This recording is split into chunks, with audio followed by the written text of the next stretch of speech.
Thanks to all of the panel members. We appreciate your sharing with us.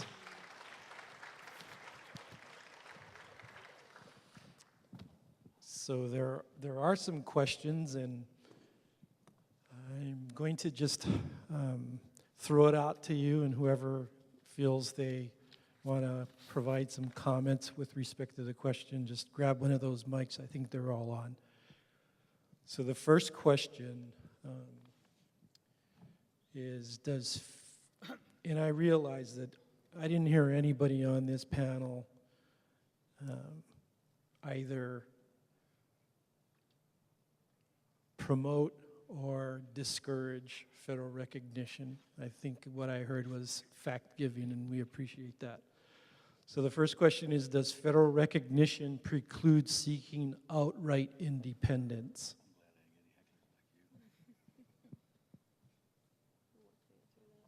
Sure. This one work? I think they're two different things, really. I think that the issue that the notice of proposed rulemaking is putting out isn't really about whether Hawaiian people should be federally recognized as an indigenous group. You are recognized as an indigenous group. There are 150 statutes, as Patty pointed out, that recognize the relationship with Hawaiians. The question instead really is, can the federal government help you reorganize your government so that you have spokespersons with whom the state and the federal governments can deal more easily? So I think that process, which is really what's on the table, not recognition, we're 100 years beyond that. I think that process of designating tribal officials, which really involves several steps. It involves first a process to elect people who would update or provide some kind of governing document. Now, the way I've seen that done, and I can tell you the whole story of what happened to this unorganized tribe that was recognized. I'll spare you the details for the moment, but the way that was done 25 years ago, and very successfully, was that the Interior Department started with a roll. You have a roll process underway, gave notice of a meeting at which nominees to an interim body were selected. When they had the interim body, then the interim body appointed some other people of their own choice to help in constitution drafting, and ultimately held a referendum on the document that the drafters came up with. Now, I'm not sure how many drafts internally they went through, but when they finally got to a draft that they put for a referendum, the people voted for it. They ratified it. And did the federal government accept that as their governing document? In a heartbeat, they accepted that. And that allowed the continuation, or really facilitated the establishment of, a government-to-government relationship. Now, there are scores, I think hundreds, of federal laws which require consultation with Native nations. But, you know, it involves having a name and a phone number. So one of the great things that has come out of the government-to-government relationship in the state of Washington, for example, is that the state requires each of its agencies to submit the names of contact people for tribal officials to contact. And so there's a state office, the Governor's Office of Indian Affairs, which maintains an organizational chart and has the names of all of the responsible officials in each government agency. And similarly, the tribes provide that data to the state office so that the state departments know whom to contact in Native Nation issues. That process is what makes consultation work. When you know to pick up the phone and here's the person's phone number, or here's the person's email address. And so I think really that's the question that we're at. And so what I see, and sorry to run on so long on your question, but what I see is that the establishment of a government-to-government relationship and the reorganization of your government structure, of your choosing, That will facilitate not only contacts with federal and state governments, but contacts with international governments too, because international governments have the same question. What's the phone number? Who should I be calling about this problem? You know, I've got a fish and wildlife issue here. Who's the department head? Well, they need to know the answer to that. Thank you. The other panelists want to say something on this? Can you hear me? Yeah. Obviously, what Tom is saying is important, and it is state by state, because there are a number of states that have an Indian commission or what have you, and they try to, really deal face to face as often as they can. But there's also a lot of bad blood. I mean, sometimes the interactions happen when there's a crisis. Obviously, in Washington, it's a public law 280 state. Some tribes, I guess, have retroceded. So there are jurisdiction issues that one has to deal with, because that's something we didn't delve into in terms of when you really break down jurisdiction. It's criminal, civil, regulatory, and it varies. And because of the economic success of some, we've got tax issues, tax challenges. I commented on water. So we have a lot of conflicts, and we try to work through them the best we can. So the relationships are mixed. I mean, I've had the benefit of looking at, or at least being around, I mean, to be at the Arizona tribes, the California tribes, the Washington tribes, the Northern Plains area where, states like South Dakota and North Dakota, it's bizarre. On one hand, you have this oil boom taking place in North Dakota with one of the reservations there. It's huge, not only economically, but the challenges to authority. When you're on trust land, and we continue to have pressures even with state governments wanting to impose their tax regimes on non-Indians on trust land. They seem to think that their tax status follows them because some tribes have tax programs and a lot don't. But that's kind of an important area because it's a revenue stream. It's money to pay for your government, to pay for essential governmental purposes or whatever. So it's a mixed bag. So my suggestion, when you look, you have to look at a handful of them and see which ones are real productive. And I know they have, in Washington State, they have their Centennial Accord, and they get together, I guess it's annually. But it's all at the whim of politicians. If you have a governor who wants to be responsible, since he's the lead dog, and he may not be of the same party of the leaders of the legislature, the conflicts or whatever. But it's a very fluid situation. But I think what Tom is alluding to is, in a sense, you gotta explore those where there's opportunities, and maybe with sometimes a little better relationship, it's easier to deal with the negative stuff that pops up, and because it will pop up. Thank you. So, Patty was talking a little bit about the process for tribal recognition. And the process currently underway with the Department of the Interior for Hawaii is not the same animal.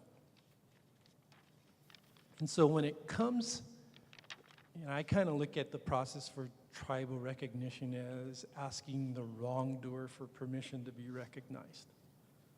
Now, anybody have an opinion on how that may differ or will differ with respect to this process that is taking place right now for Hawaii? Let me comment briefly on that. At least a reaction I have is that right now the only, can you hear me? Oh, you shut it off over there. The only real arena that we can do anything in is the executive branch. Congress is a total waste of time.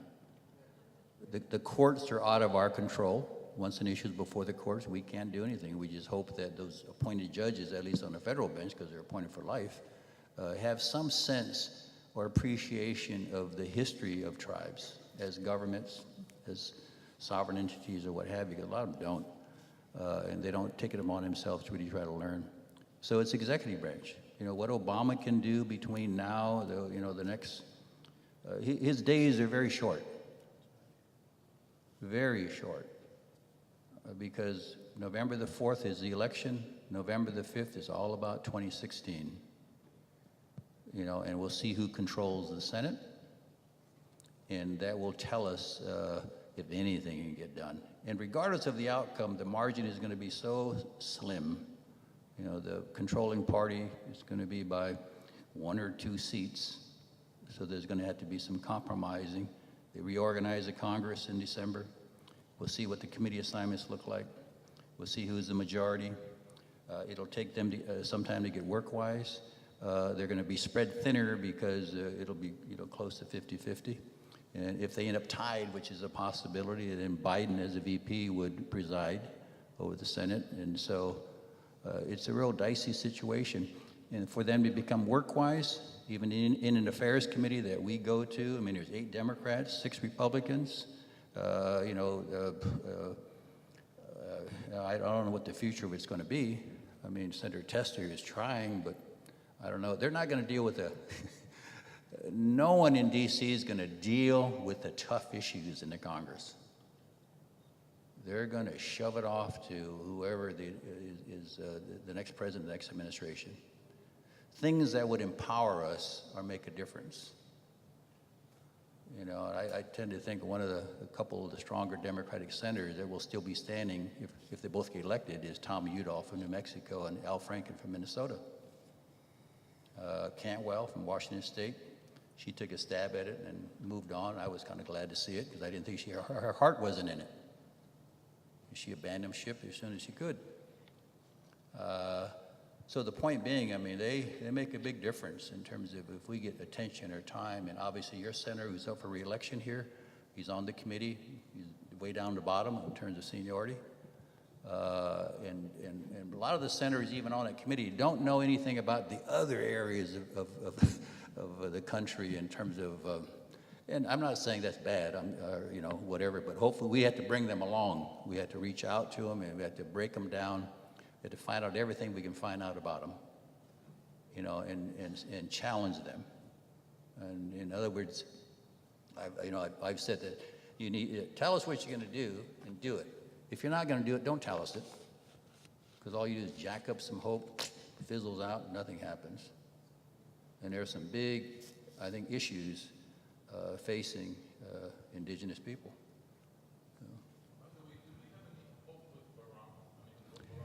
You know, I think that, you know, here's another thing. With the administration, people start jumping ship. We see resignations, and not only the top person, but some of the underlings. They want to get out in the private sector while they still have access, and they know how to navigate, even though they can't physically, you know, do any lobbying or whatever. But so I know he's got his December the 4th or 3rd, you know, meeting. He does the annual meeting with it.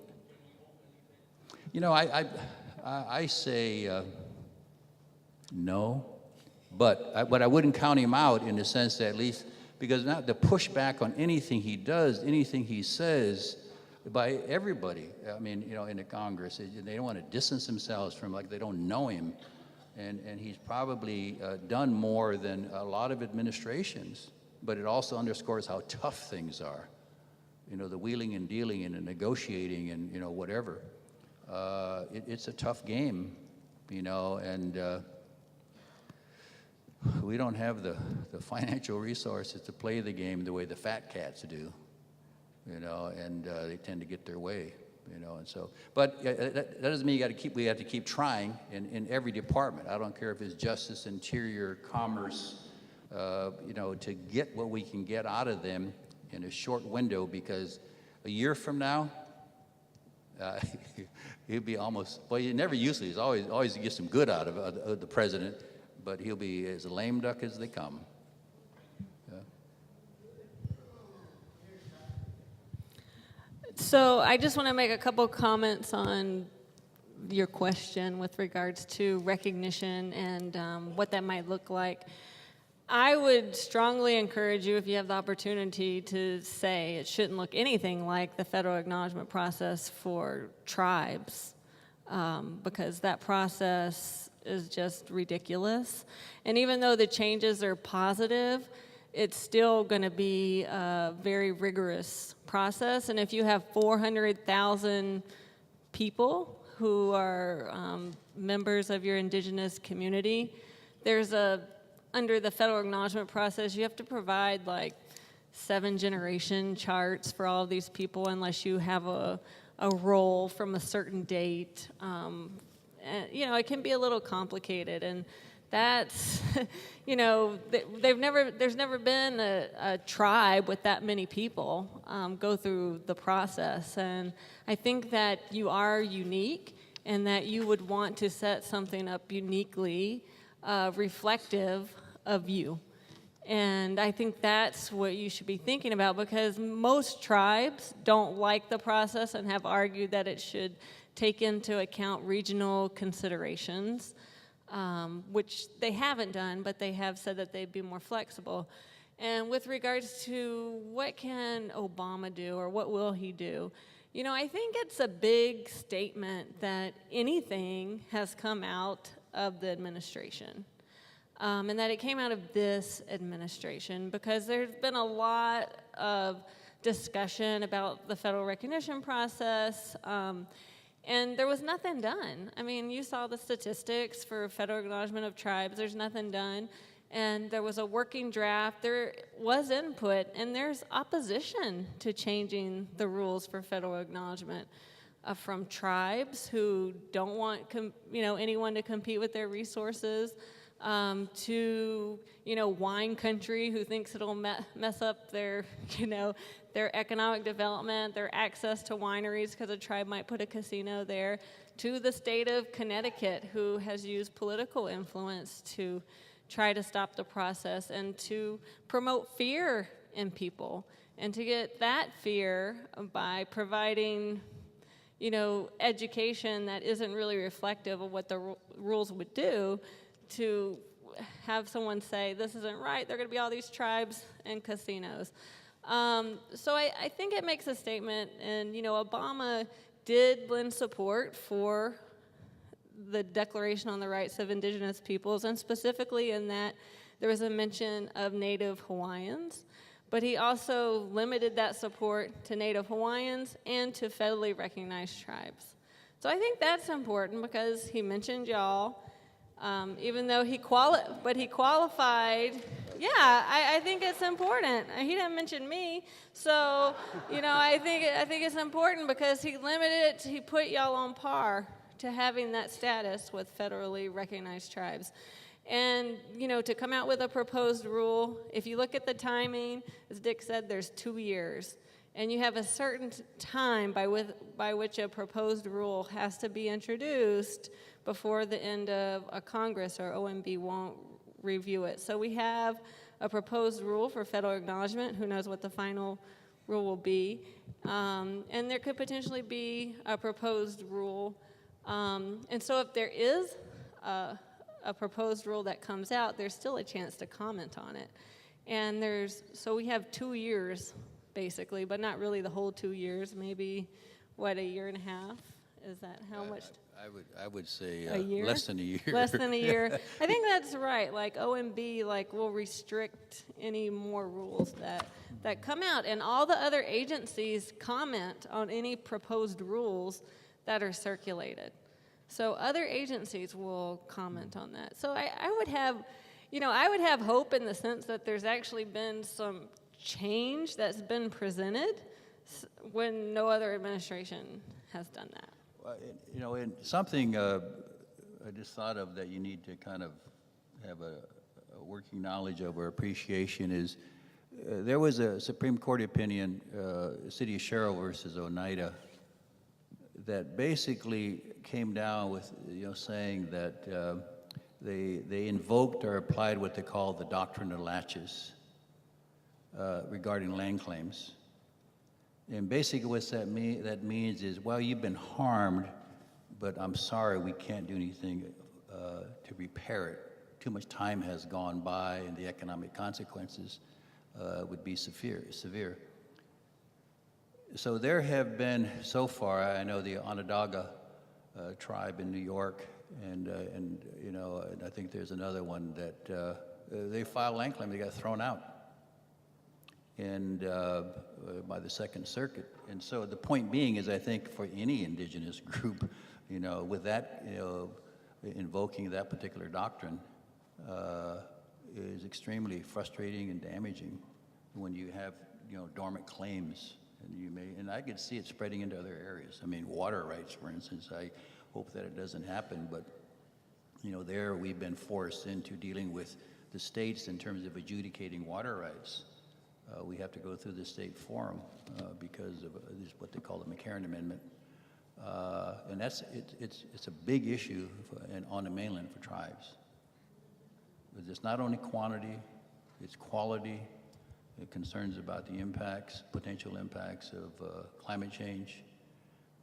There's just not enough water in the southwest part of the states, and so it's going to get more attention. And obviously, with the Northwest, concerns about in-stream flows and fishing and what have you, it's just a big, big challenge that we have to deal with. You know, so but then there's other developments like that that obviously will have a ripple effect and will impact, I'm sure, some of your concerns.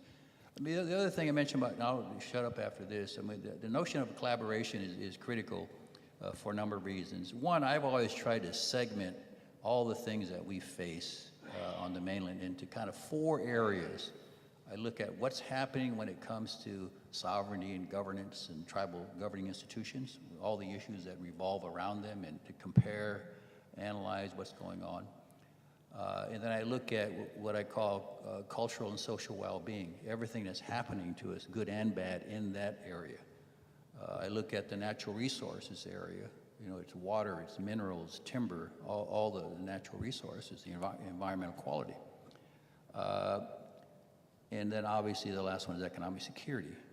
So it's having a lens to look at the issues, and it's an important tool for educating some of the people I'm blasting in terms of politicians, you know, to try to understand as opposed to going in and just laying out a laundry list. I got all these.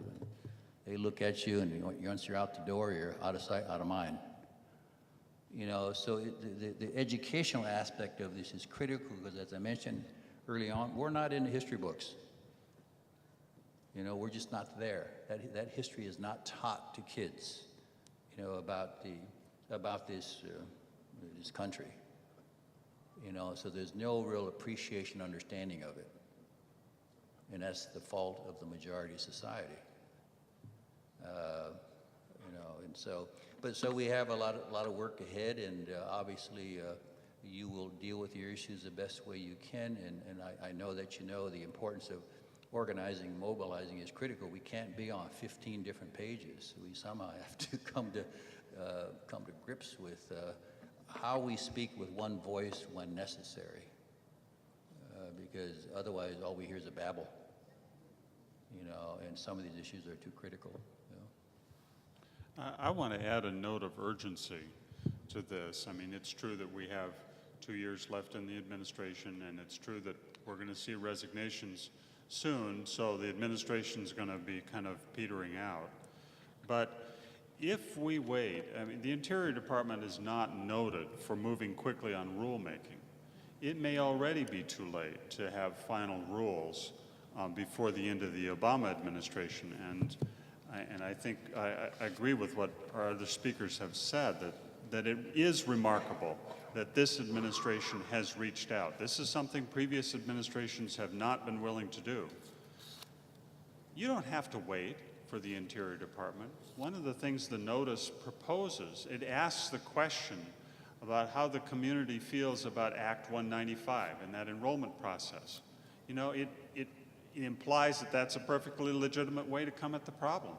You don't have to wait until Interior says that's one of the options. You know it's one of the options. I think that if you go through a process that involves notice of what's going to happen, that there's going to be an event or a series of events, and you have some documented notice, so you can say letters were sent to the following people, or notice was run in the following newspapers and distributed in these ways, so you've got evidence of notice. If you have some kind of a fair process, some kind of meeting, some convention or something that selects people and you can document that that was done in a fair way and that, you know, all voices were heard, including the people who didn't agree. And then you have a vote by people on a role that is acceptable to the community, and the results are certified. I think at the end of that process, you have something that this administration would be happy to live with. I don't think that's true of many administrations. I think that, you know, President Obama has had many weaknesses and he's had many challenges, but he has tried to reach out to Native people in a way that is unparalleled in my career. And even a thing that really is as small as the annual meetings that the president is holding with tribal leaders. There's going to be another one this month. He's doing that every year. And what he requires is that the secretaries of each of the cabinet departments show up and talk to tribal leaders and look them in the eye. And they have breakout sessions for, you know, people with homeland security issues and health and education issues. That is an extremely, you know, that's not superficial. It's not just a trip to Washington, D.C., which almost everybody's tired of. It is a real reaching out by this administration. So I would say don't wait. Don't wait for the Interior Department. You know what they're asking for. You decide whether you want to use the opportunity. All right, thank you, everyone. So let's assume this is a law school exam question. So there is recognition, and it's through that rule process. And there is no waiver of the right to independence through that rule. How's the international community look at that? Is that a statement to the international community that, well, they got what they needed, so, you know, there's really no rush here? Or, you know, you have any comments on what that might say to the rest of the world?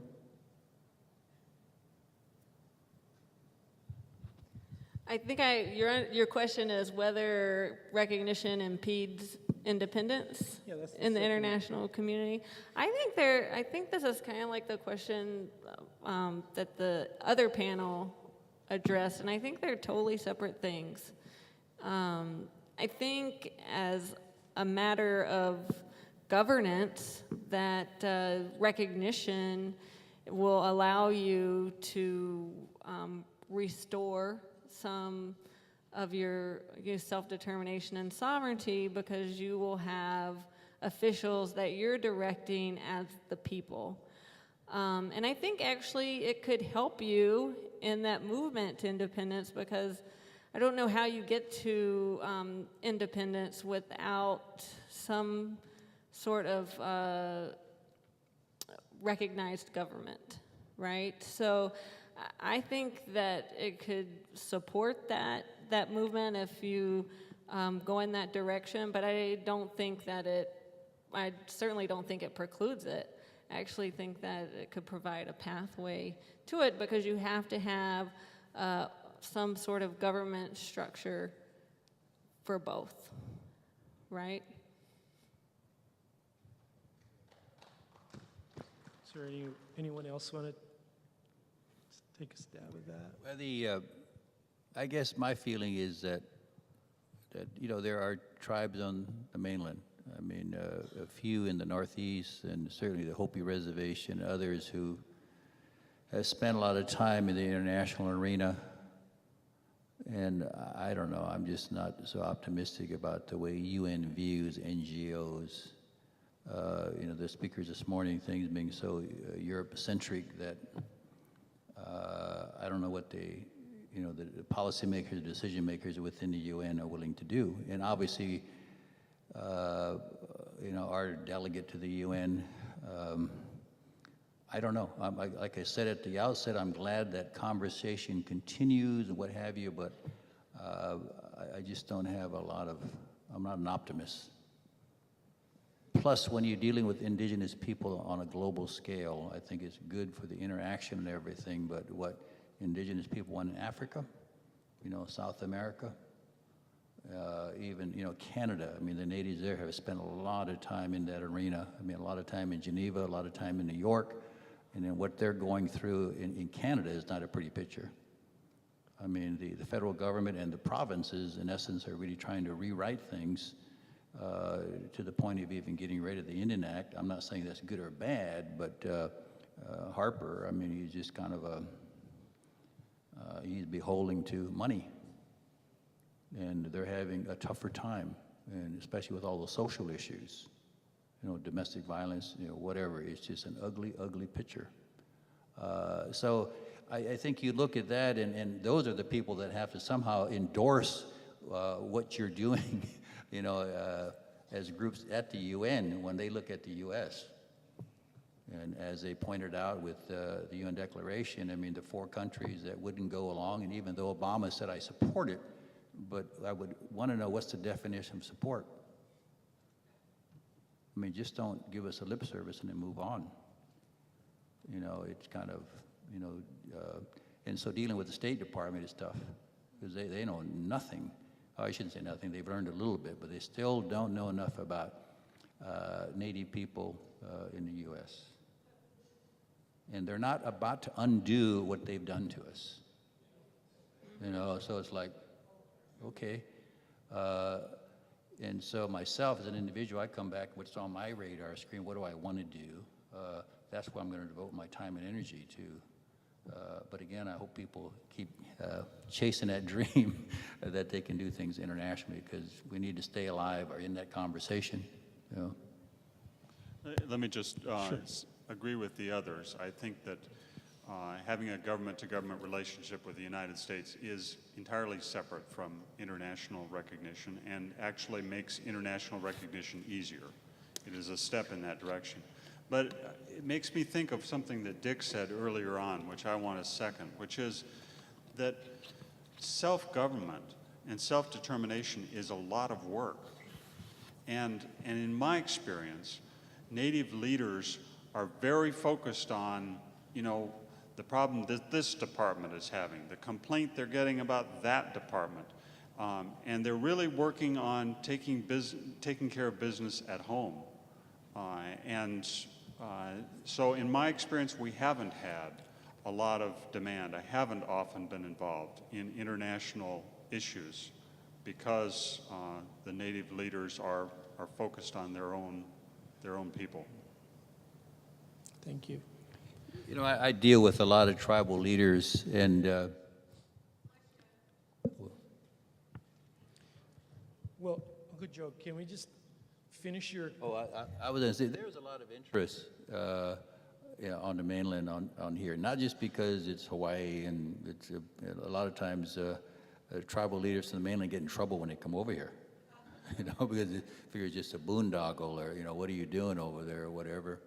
But I think when they get exposed to even what you do with the education, and certainly the language preservation, I mean, you're ahead of us in some areas, and which is great to see. So it's finding those common areas, because the interest is there. It's just being able to tap into it, and when you do, I think because I witnessed when some of the natives from Hawaii would go to the U.S. or to the mainland, and just like, who are you, but now they don't say that anymore, and we have a lot of internal problems as well amongst tribes, because the whole termination period in the 50s, there were some tribes that were treated brutally, and then when they tried to be restored, rest of Indian country was not supportive, and one of the reasons because money.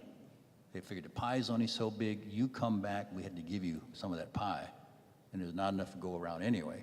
But we put that behind us now, and so I think there is more support and appreciation for those who are trying to be recognized. And as Patty has commented, and Tom to some extent as well, it's a lengthy process. You may get on the list, and you're looking at maybe 25, 30 years down the road. You got to get in the queue with that process, with the FAP process. And it's unfortunate, but it's like, and they're trying to overhaul it, but they're getting a lot of pushback, but a lot of the pushback is coming from the fear of gambling. we recognize you and you're going to have your casino, but anyway, which isn't the case. So we've got 2 minutes left. Uncle Joe.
Mahalo, Uncle. So we have run out of time. I want to say mahalo to our panel for sharing their experiences with us. And then I'm going to turn it over to Kamau, all right?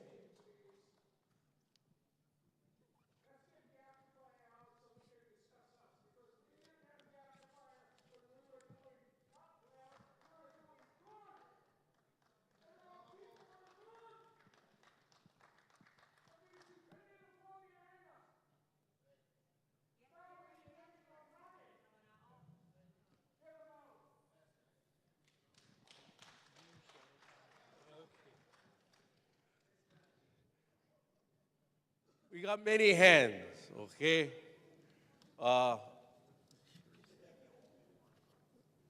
We have a couple of minutes. I'm only going to allow only you three, and then we're going to close. Can we agree to that? Can we agree to that? Only you three going to be Andre, then going to be... I'm running this. You get 3 questions, 1, 2, 3, okay? Andre, you got 1 minute.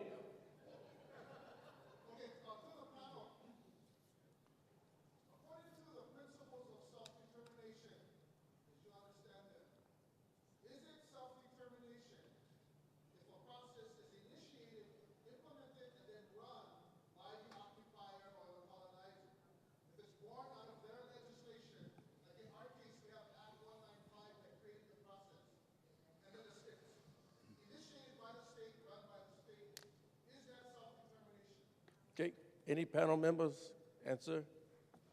Go ahead. I'll take a shot at it.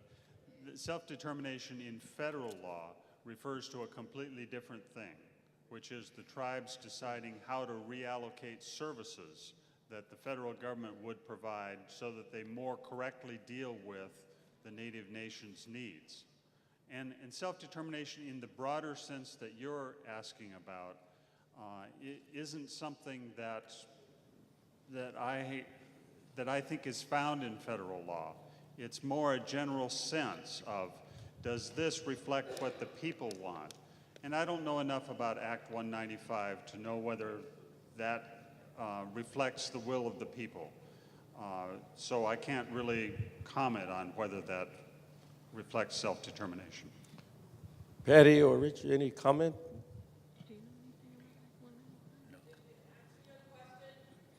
Let them answer. Comment? I would say no if they prescribe all the rules. That's what they do. I mean, you're basically they're getting back what they want, you know, and I don't know how you, the only example during my lifetime, I think where on the mainland, the tribes really shook things up was Wounded Knee, because they woke everybody up. And they just like, I ain't gonna take it anymore. And some people paid the price for it. You know, but it created a different atmosphere I think for the whole mainland, in terms of saying, hey, you gotta, it's a war that's never ended. And I have always felt that, and I mean this in a constructive sense, the feds have always been the enemy, and they always will be, you know. Patty? You know, I don't know enough about who was behind Act 195, but I guess I would compare it to the IRA, because in that sense, the Indian Reorganization Act, that was created by the feds, and the tribes were to create constitutions, and many times the tribes didn't actually write their constitutions, the feds wrote the constitutions, right? But those tribes were then recognized, and they were able to change that. But, you know, if the indigenous people said, we want you to do this, which you know, of course, I don't know anything about this act, and we want you to approve it and rubber stamp it to provide validation to our self-determination, then I think that's, you know, that would support it, but not if it's totally being proposed by outside entities who aren't part of the community. You know, the forms of tribal government, there's no monolith in terms of, you know, they're very different. I mean, there are fewer tribes today, but there used to be a number of tribes that would have a general council which met every eligible voting member. And so you would go to a meeting and everybody got to participate. If that means throw the tribal leaders out, they threw them out. And then you take the pueblos, at least some of them, is still very traditional. The governors of the tribe are selected every year, at least some of them, and they're chosen by people who have served in the leadership circle, so to speak. There are no ballot box initiatives. I mean, Laguna Pueblo, I think, kind of mirrors the federal system. You know, and you know, the Navajo reservation, as big as it is, they used to have a council where there was 88 members. Now there's 24, but that was driven to some extent by economics. You know, but they, in many respects, mirror the federal system because their judges are appointed for life. You know, the way they're structured and the way they govern. So it's just a mixed bag all across the mainland. And I kind of like it that way. Thank you, Rich. Makikau, you got 1 minute.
You get 10 seconds, Makikau.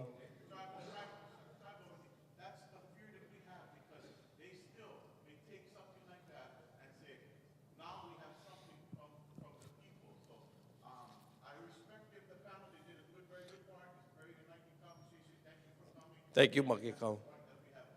Mahalo. Sister, you got the last question. 1 minute.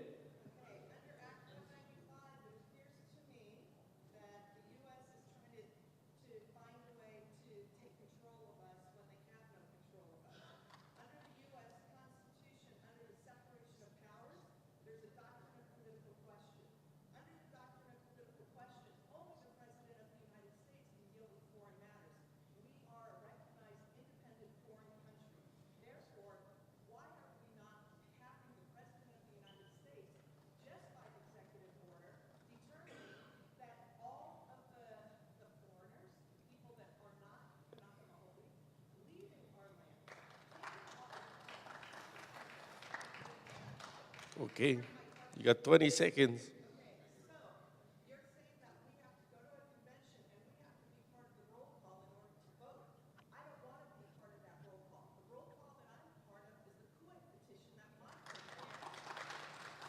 So the question is,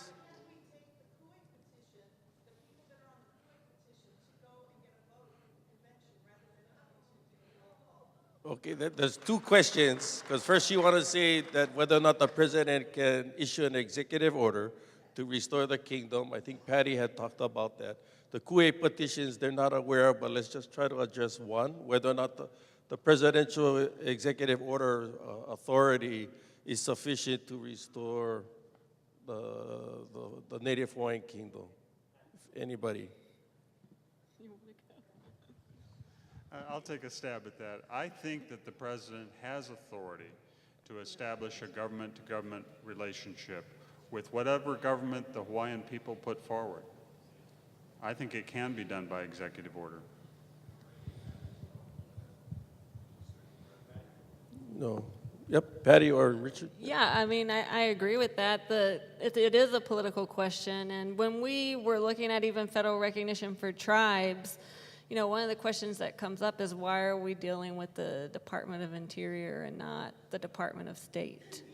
You know, and there's no, like I said, there's no authorizing statute for this federal acknowledgement process. The Department of Interior just decided to do it, and so a lot of tribes do also agree that the executive should be able, you know, in your case, the indigenous community in Hawaii create that nation-to-nation relationship, and also with other indigenous peoples in the United States. Will he do it?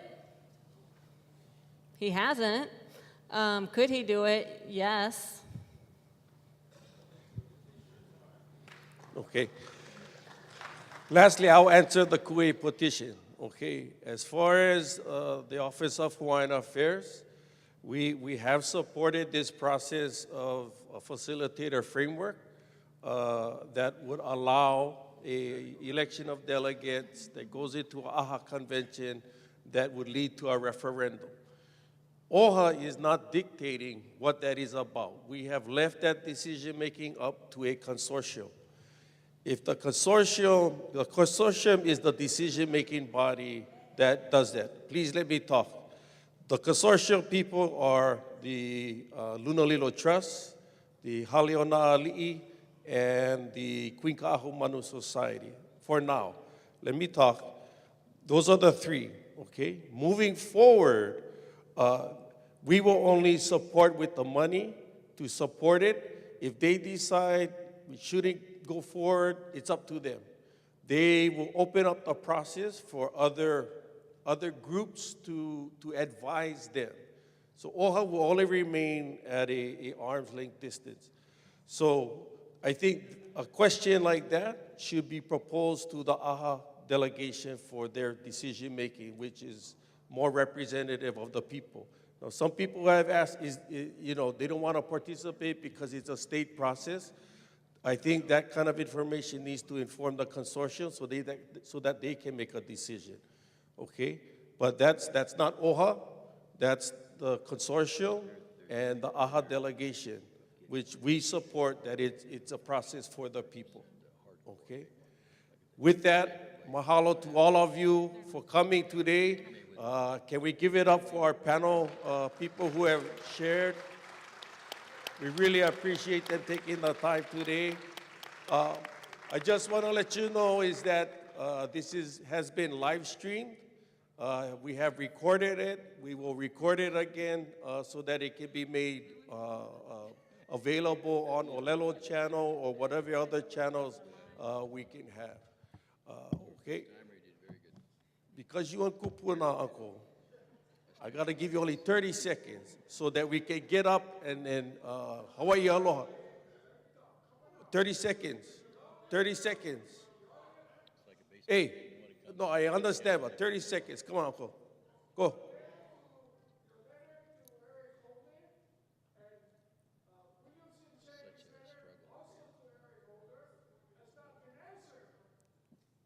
That's correct.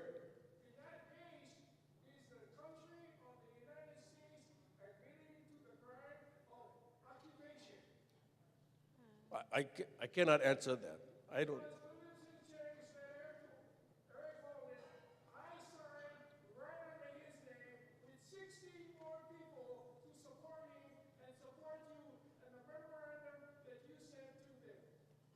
I appreciate that, Uncle. I appreciate it. I don't know how we're going to get that answer, but I appreciate it. Okay. Okay. Hawaii.